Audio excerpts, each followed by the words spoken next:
بسم اللہ الرحمن الرحیم۔ طب انبیاء و اہل بیت کی اس 10ویں کلپ میں ہم آغا صاحب سے یہ سوال پوچھنا چاہیں گے کہ قبلہ یہ بیان کریں کہ طب انبیاء و طب اہل بیت کا آپس میں کیا کنیکشن ہے؟ بسم اللہ الرحمن الرحیم۔ اصل میں جو تاریخ ہے طب انبیاء کی اسے جاننا بہت ضروری ہے کہ حضرت آدم علیہ السلام جب جنت سے زمین پر آئے تو جنت میں ساری نعمتیں، دنیا میں ساری مصیبتیں، تو یقیناً وہ بیماری ہونا تھا انہیں۔ جیسے ابھی یورپ کے لوگ بیچارے تھرڈ ورلڈ کنٹریز میں آتے بیمار ہو جاتے ہیں، لیونگ اسٹینڈرڈ وہاں ہائی تھا، اب جنت کا لیونگ اسٹینڈرڈ کہاں اور دنیا کا کہاں۔ اب جب آئے تو اس وقت زمین پر نہ ڈاکٹر تھا نہ کوئی لیبارٹری تھی کہ ڈاکٹر سے رجوع کریں یا لیبارٹری سے جا کے جڑی بوٹیاں تلاش کریں، دوائی بنائیں۔ تو حضرت آدم جیسے بیمار ہو گئے تو پروردگار سے التجا کی، میرے اللہ میرے سر میں درد ہوا، میں کیا کروں؟ جبریل نازل ہوئے، یہ جڑی بوٹی کھا لو۔ میرے اللہ مجھے بخار ہو گیا، میں کیا کروں؟ جبریل نازل ہوئے، یہ جڑی بوٹی کھا لو، بخار ٹھیک ہو جائے گا۔ میرے اللہ میرے پیٹ میں درد ہے، میں کیا کروں؟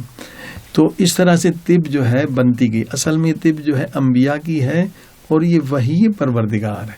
حضرت نوح علیہ السلام روتے زیادہ تھے تو ریزش بہت ہوتی تھی، تو حضرت جبریل آئے، جب انہوں نے کہا میرے اللہ ریزش کی بہت مصیبت ہے، تو طریفل یہ نسخہ جبریل لے کر آئے۔ امام علی رضا علیہ السلام نے بیان کیا ہے، مگر اصل جو نسخہ ہے جبریل لائے ہیں حضرت نوح علیہ السلام پر۔ تو یہ طب انبیاء بنتی چلی گئی۔ حضرت ادریس علیہ السلام کے لیے یہاں تک کہ حضرت داؤد علیہ السلام کے لیے ملتا ہے کہ جب وہ چلتے تھے تو جڑی بوٹیاں خود کہتی تھیں کہ اللہ کے نبی مجھے اٹھا لے، میں اس دوا کا علاج ہوں۔ اب دیکھیے طب بنتا چلا گیا۔ اب یہ سارے انبیاء کا جو علم ہے یہ ہر ایک کے پاس تو نہیں ہے، تو جب سرکار محمد مصطفیٰ صلی اللہ علیہ وسلم تشریف لائے تو انہوں نے بتلایا اور اس کے بعد اہل بیت نے ہمیں بتلایا۔ تو اب اس میں فائدہ یہ ہے کہ جو طب اہل بیت ہے لوگ اس وقت سے باخبر نہیں ہیں۔ یہ طب وحی پروردگار، جب وحی پروردگار ہے تو اس میں سائیڈ ایفیکٹس کوئی نہیں ہے بلکہ سائیڈ بینیفٹس ہے۔ اب جتنے لوگوں کو ہم نے مثلا دوائی دی بھائی ان کا دل کی رگیں کھولنے کے لیے، تو دل کی رگیں بھی کھول گئیں اور ان کے بال جو سفید تھے وہ کالے ہونے لگے، تو یہ سائیڈ بینیفٹس ہیں۔ لیکن اس وقت دنیا والے معلوم نہیں بیچاروں کو کہ طب اہل بیت ہے کیا۔ تو اصل میں یہ بہت بڑی نعمت ہے، اور اس میں بہرحال اگر تاریخ دیکھیں گے کہ امام خمینی رحمۃ اللہ علیہ نے بھی اس میں حصہ لیا ہے، کیونکہ جب ایران میں انقلاب آیا تو ایک آیت اللہ تھی نورانی، انہیں بلا کر اور امام خمینی نے کہا کہ انبیاء کا اہل بیت کا چھپا ہوا خزانہ ہے، کوئی اس سے فائدہ نہیں لے رہا ہے۔ کہا وہ کیا ہے؟ کہا وہ طب اہل بیت ہے، آپ 20-30 علماء کو لے لیں اور طب اہل بیت کو جمع کریں۔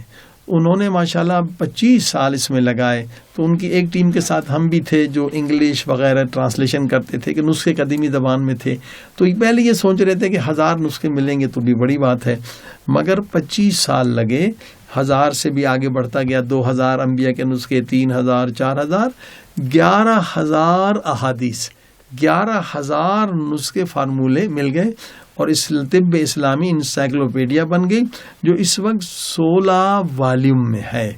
تو الحمدللہ، لیکن ابھی تک دنیا اس سے باخبر نہیں ہے کہ یہ 11000 نسخے کتنے عظیم شان ہے، اور جو لوگ باخبر ہوئے ہیں تو ہزاروں کینسر کے مریض شفا پا چکے ہیں، لا علاج بیماری، کیونکہ حدیث میں ہے، نبی پاک فرماتے ہیں کوئی بیماری نہیں جس کی دوا اللہ پاک نے خلق نہ کی ہو۔ اور انشاءاللہ آہستہ آہستہ لوگ اگر آشنا ہو جائیں گے تو مہنگی دواؤں سے بچ جائیں گے، آپریشنوں سے بچ جائیں گے، اور ان کی صحت جو ہے بہترین ہوگی انشاءاللہ۔